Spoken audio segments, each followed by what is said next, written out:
Dear viewers, welcome to yet another episode of Your Life, Your Money. When it comes to question of mutual funds or when it comes to question of real estate, both the opportunities are very attractive and people want to invest in mutual funds as well as the real estate. In this episode, I'm going to compare mutual funds versus real estate and help you take an informed decision around where should you invest, whether it is mutual funds or whether it is real estate. How should you approach mutual fund or how should you approach your investment into real estate? I'm going to discuss a lot of finer points around this and help you take a rational decision on where should you invest. Stay till the end of the videos. Every point that I have discussed here is equally important. This is NRI Money Clinic for you and I am Dr. Chandrakant Bhatt, your financial guide for a happy living.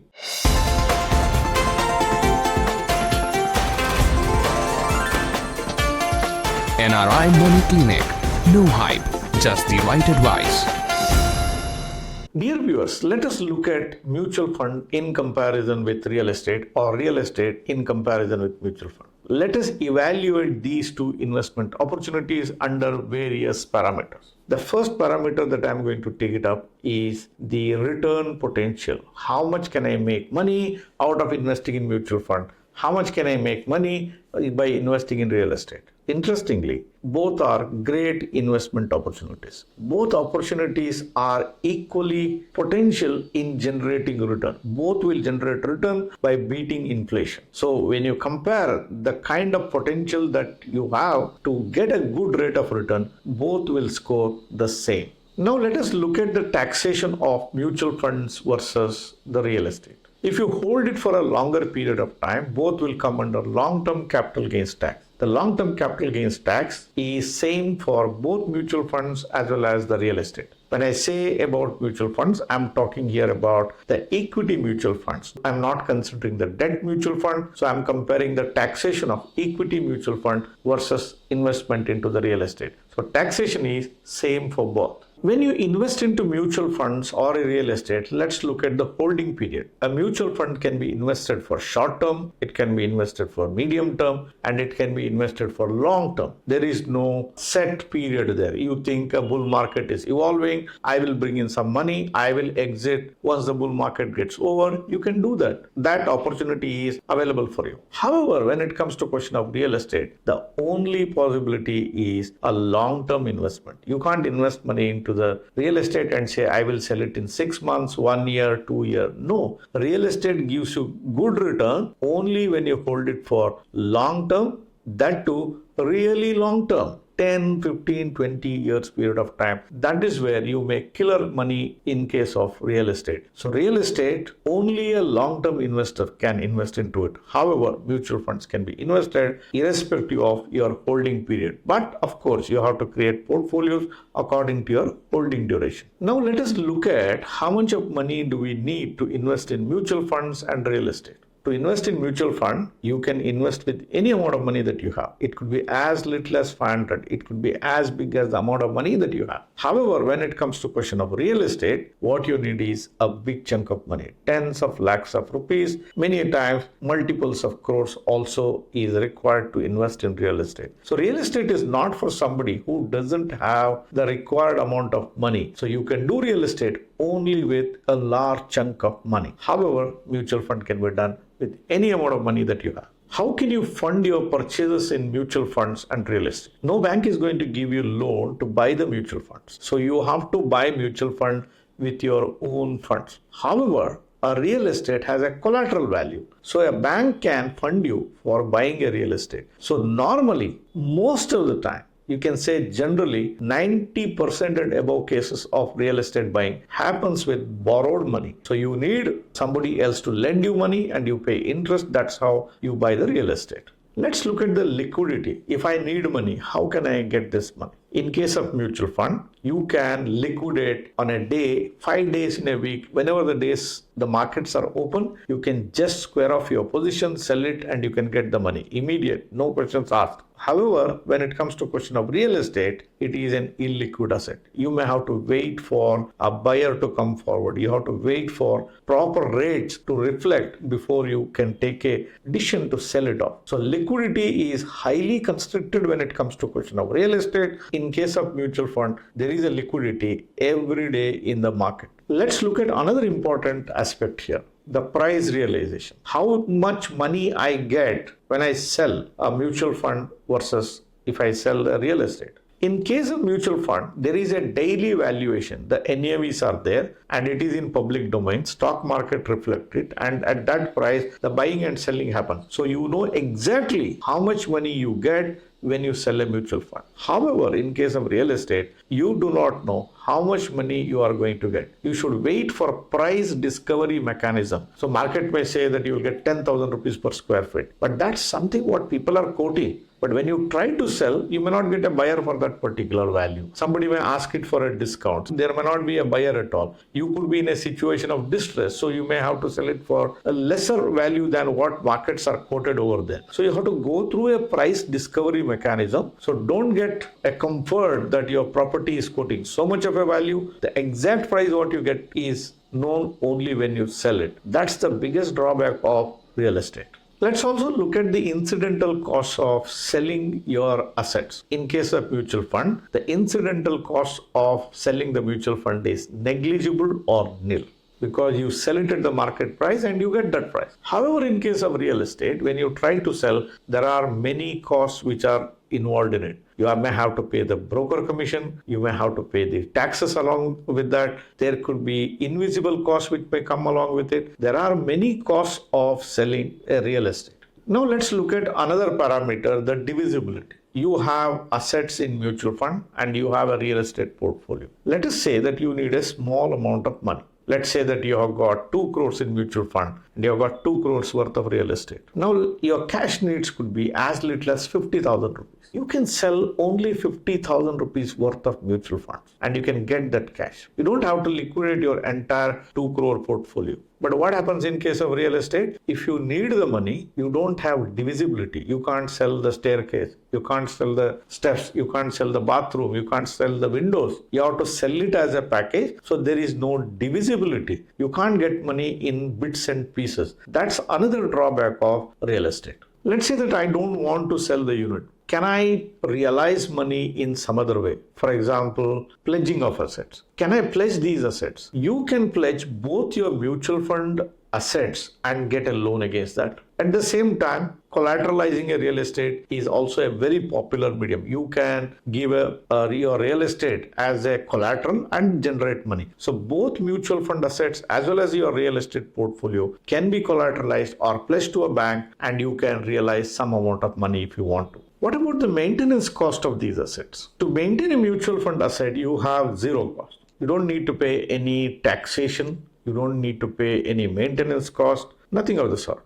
Of course, the expense ratios are there, but that is all inbuilt into it. But there is no external cost other than this. However, in case of real estate, you may have to have multiple types of costs of maintaining. You may have to pay for the security. You may have to paint the building. You may have to carry out the repairs. You may have to pay for the brokers. You could have multiple costs of maintaining the real estate. So this is one another downside of real estate. It takes a lot of your energies and mental space and your attention to maintain your real estate. However, a mutual fund does not have this disadvantage. What is the hazard in buying these assets? In case of mutual fund, the level of hazard is limited. I won't say that there is no hazard in buying the mutual fund. These days, you see the way the fintech companies are advertising. People will come, they will look at the Google rating of different funds, small caps, mid caps, the micro caps. They are hazardous if you do not exercise caution or if you do not have professional advice with you. However,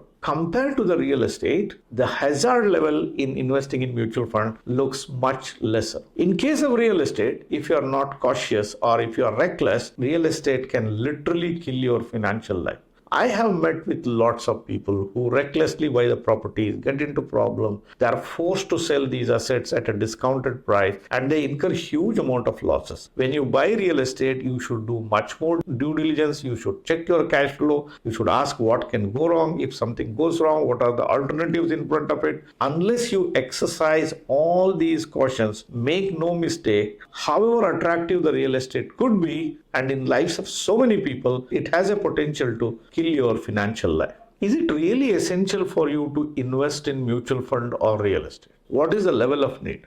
As a planner, I would say to have mutual fund is a must in your portfolio. To have real estate is also equally a must in your portfolio. Both score at the same level when it comes to question of need. Nobody can say that I don't need mutual fund. Nobody can say that I don't need real estate. Both are absolutely essential in your portfolio. They are two different asset classes. They behave differently as I checked through different parameters till now. However, from a need perspective, both are a must-have in your portfolio. If both are essential in your portfolio, how to go about it?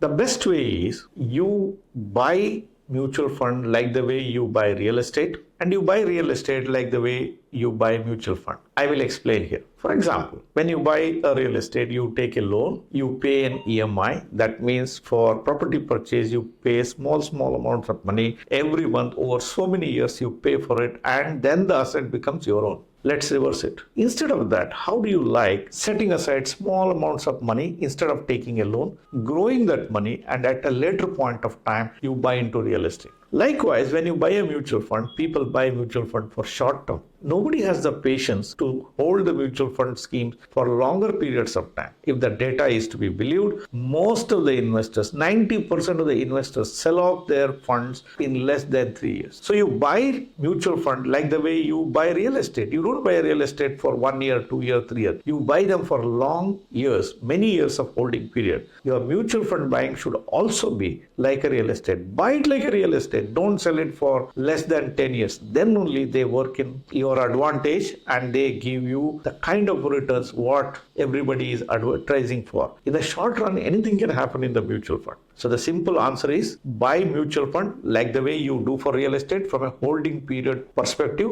and buy real estate like the way you do mutual fund, meaning you set aside small amount of money in the mutual fund portfolio, grow that into a big amount of money, and when you have the sufficient amount of money, that is the time you buy the real estate. What is the advantage of maintaining this discipline or this methodology? Number one, to buy your real estate, you don't need to take a loan there. You may argue that instead of buying the real estate today, I will buy the real estate 10 years later. The prices will be higher. I agree. But the investment that you have made in mutual fund will also grow and compensate for that price rise that is happening in the real estate. Plus, it will de-stress you. If you have taken a loan, it plays on your mind, it plays on your cash flow. If you were to have a job loss, then you will have problem on your hand. However, if you are doing through an SIP route, building this fund, the goal here is to buy the real estate at some point of time in future. It will not stress you. You can manage the show as it comes. Let any kind of a situation come in your life, you are not worried about it. When you buy a property taking a loan, you don't compute your return based on the property price that you have paid to buy that property. You should include the property price plus the interest that you have paid over the years. That will give you the true purchase rate of that property. When you do through the reverse route, that is, you invested in SIP, systematic investment route, put it there, your purchase cost remains the same. The rest of the money is the gains that you have made that will help you to buy the property at a later point of time. Now let us look at what is the advantage of buying a property 15 years later or 10 years later. When you buy a property 15 years later than buying it today, if you were to use it 15 years later for your own use, you will get a brand new property. 15 years later, you don't have to worry too much about maintaining this property because it's a brand new. Likewise, when you buy, you will get a contemporary property. There will be a lot of advancement in building technology, the type of material used, the type of technology which comes in. Which one would you like to go and enter into? an old property or a new property. By investing your money in mutual fund today, setting the life goal as buying the property, growing this money and buying at a later point of time works in favor of you. Likewise, 15 years later or 10 years later, you are a much more mature person than what you are today. You have gone through the life experiences, you know what works, what doesn't work, your likes, dislikes. There is more clarity which will emerge and you will be taking a more rational decision. So if you want to buy a real estate, the best advice is postpone it, do it at a future point of time. However, allocate the required amount of money, put it into a mutual fund portfolio under professional guidance, grow that money, and when the day comes, close the mutual fund, buy that property. That looks to be the more suitable equation in my personal opinion. There is one more way of buying real estate these days. We have done countless videos on this subject called fractional commercial real estate. Last year alone, a lot of our clients have invested the money into fractional commercial real estate. Very attractive investment opportunity. It pays out a rent of 8 to 9%. There is a capital appreciation of 5%. You don't need a large chunk of money. You can invest into fractional commercial real estate with as little as 25 to 30 lakhs. One area of concern which remained with fractional commercial real estate is that it was not regulated.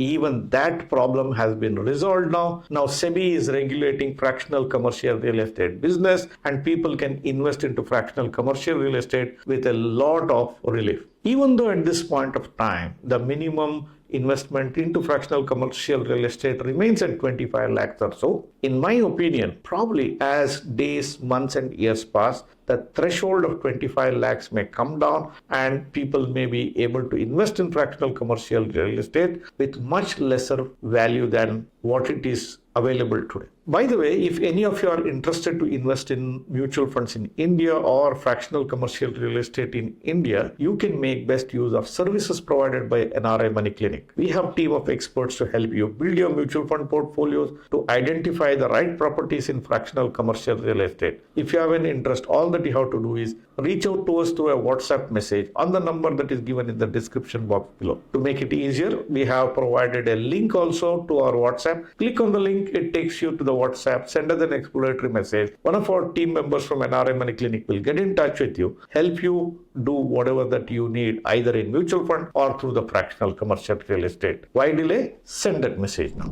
Dear viewers, hope the video that I have done today helped you to understand the intricacies of investing in mutual fund versus investing in real estate. Hope this video helps you to take meaningful decision, a rational decision, and you will get benefited from the points that I have discussed in this video. By the way, do not forget to give me a thumbs up if you like the content of this video. Don't forget to share these videos with your near and dear ones, friends and relatives, and on all the WhatsApp groups on which you are connected with. Needless to say, your subscription matters for us. We look for more and more subscribers. A lot of you watch my videos, forget to subscribe for the channel. If you are somebody who has yet to subscribe for the channel, please hit that subscribe button right now and press the bell icon. Do not miss one single video we produce on this video. Thank you very much for watching this episode on NRI Money Clinic. I shall be back with you with yet another thought on your life, your money next Friday.